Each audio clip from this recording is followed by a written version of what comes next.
This is Barbados True Crime, where we go beyond the headlines to examine real crime, real lives, and the social realities behind them through honest conversations with people from all walks of life.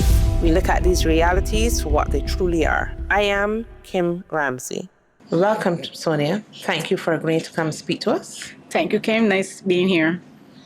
Now, first of all, before we begin, tell us talking about your experience. Tell us a little about yourself. Okay, so I am the fifth child of six. I grew up in a modest household, Christian-based to some extent, and I am the mother of three sons. I'm divorced, and that's about it for me in a nutshell. Open-minded, outspoken.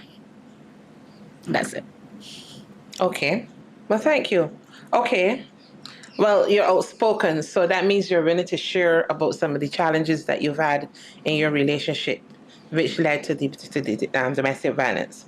How did you and your ex-partner meet? So we met in 2000. I was visiting my friend's house, and he was working on a construction building opposite my friend's house. And he would exchange pleasantries, and we didn't start talking at the same time, but over a period of time, then we started to have a conversation that led to dating and ultimately into a relationship. Okay. What attracted you to him? He was tall and muscular. Okay. Good looking, tall and muscular. So the muscles really attracted me to him. Okay. He's built. All right. Mm-hmm. All right. Looking back now, were there any red flags that you noticed that you were not able to identify early in the relationship? Yes, there were, but again, not having the knowledge. So the red flags are that he always used to be underneath me, by my side, 24/7. Okay. All right. So that was one of the major red flags. We do a lot of stuff together. He would call and inquire how my day is going. At that time, I thought he was just showing affection. But that is a serious red flag now that I know better. Mm-hmm. Were there any other red flags? Later down, like isolation, not being allowed to visit my relatives or they visit me. So that was another red flag early up. What did you do when these things started to happen?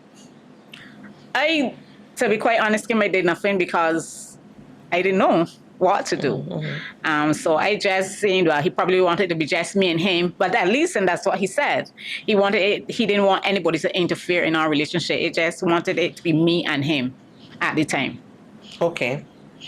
What was the first form of harm you experienced from him in terms of physical harm, verbal abuse, emotional abuse? What type of harm did you first experience? Okay, so the first experience would be verbal. It was not physical. Mm-hmm. So I remember Saturday morning, we were doing our usual shopping in town. And at one point in time, prior to meeting him, I used to work at an arcade in Bridgetown. So we know that is the majority of clientele there is men.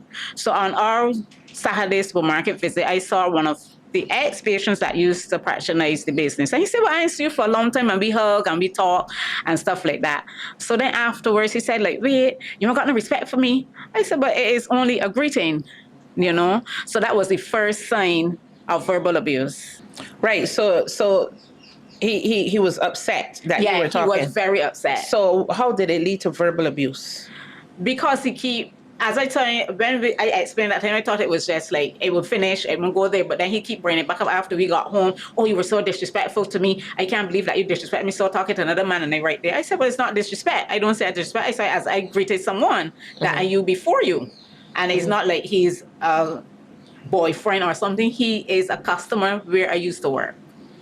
Okay, and then how did it progress from there? So from there, it wasn't like often, the abuse wasn't like often, but he would find little small things to pick at. Like food not ready on time. I know that he coming on at a certain time, so I figured out, like, if you coming home at a certain time, you cook and you get a hot meal, and so I gotta warm it over. So one day when he came, it was actually no cooking, because it was earlier than usual. And he said, like, I can't believe you're home a whole day, and you know you come home hungry, and you know cooking is food. So you don't come home at this time. Are you cooking to suit the time you usually come? But hurry up and get the food cooking. I can't cook it no more than the gas will take it, unless you want it raw, which would be another issue. So anyhow, he ate the food, and that was that. So it was those little things. When did it escalate to physical violence? I cannot. Everybody always asks me this question, but Kim, I cannot recall the first hit or what it was for. But I know that it happened. I cannot remember. I think the first hit was a slap in the face. Something like it was a verbal conversation we were having, and he didn't like the answer to something, but I cannot pinpoint what was the incident. But I think that was the first blow was a slap in the face. And what was your reaction? Shock, stun. It was like, you serious? Well, my father never hit me yet. How dare you? Because I was always outspoken. But I guess that didn't mean anything to him. And I guess it didn't mean anything to me because it continued to happen. Right, so it progressed. The one slap turned into several. Turned into several. We would fight like dogs because I didn't let you beat me, so we used to fight. It wasn't like you hitting me and I sitting down. So we used to actually fight like dogs. I remember one time I breezed down, naked as I born, and I breezed down. I said, hit me now. Catch me if you cannot hit me. Well, okay. Right? Because at that day, I was like at the point. I said, I can kill you or you can kill me. So when he saw that like it shocked him because I guess nobody ever did that. So he can't write down, because he couldn't believe that that's what happened. Okay. How did he try to control you? I know you would have spoken to me about, things that he wanted you to do. You can't go. So tell the listeners how he tried to control you. One thing you say, he was a provider. So he provided everything. I had the best of everything. Jewelry, clothes, food, a shelter over my head. But the only thing is I could not talk to anybody. So with my friends visit, he would get up and go in the room. And first they said, he gave me privacy. That's what you would think. But then it kept happening more often. So they felt uncomfortable that if they come, as they come, he go in his room. So they stopped coming. My family did the same thing, because when they visit, he would stay up for a little bit and then he would get up and excuse himself for no reason. So that was one of the ways that he think the isolation then start to happen. So then people don't want to come and visit because they don't feel welcome. And he was not engaging? And no, he was not engaging in conversation. The other thing was that he did not allow me to work. He said, I can provide for you, so you don't need to work. Right? I would get income from my children's dad for them, so I would work along with that as well. So it was not like a total dependent on him, but he didn't allow me to work. Was it that he didn't allow you to, or did he give you the option not to work? He said that you cannot work? He said, you don't have to work. Okay. So I take it like, okay.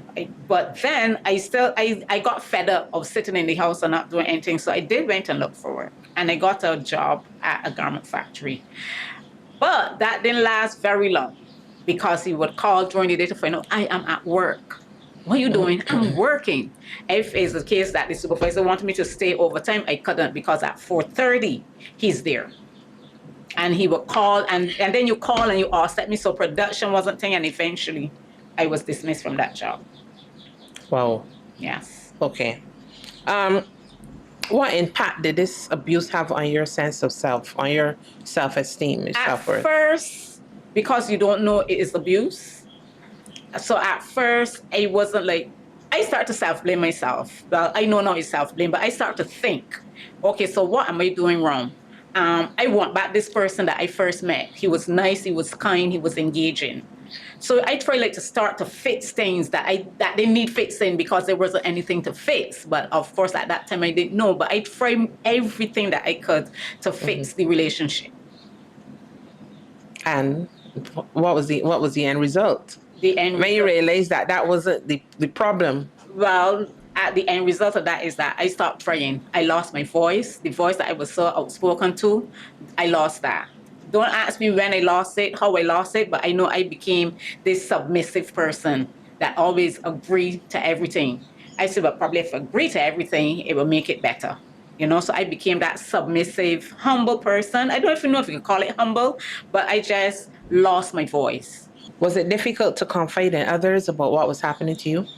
At first, I didn't reach out to people at first at all because I figured this was This is me and your business. This is not anybody's business. So at first I didn't reach out, but my girlfriend, she would notice little signs. Oh, well, I can't call you. I can't come and visit you. We don't talk like we used to talk. So then I started to tell her little things, not the full thing, but because you are known as a certain person. You're not an outspoken person. You're not an outgoing person.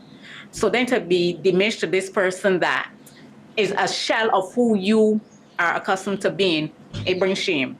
So I did not disclose everything with her, but I just shared a little thing with her, Did you ever try to seek help? No, because I didn't think that I need help. Okay. So at that point, no, because I didn't think that it was something that I needed help for. I didn't know that it was a something in the first place. You didn't know that what you were experiencing was abuse, so you did not seek help. No. Okay. No. Mm-hmm. So I didn't know that it was that. It was a domestic violence. It was those are things that I learned of afterwards. If you or someone you know is experiencing any form of abuse, help is available. You can call the Family Conflict Unit at 430-7325 or 7316, or the Crisis Center hotline at 435-8222, or their WhatsApp number 287-9344. Crime affects more than individuals. It affects communities and societies. Thank you for listening to Barbados True Crime Podcast. I am Kim Ramsey. Until next time, walk good, stay aware, and stay safe.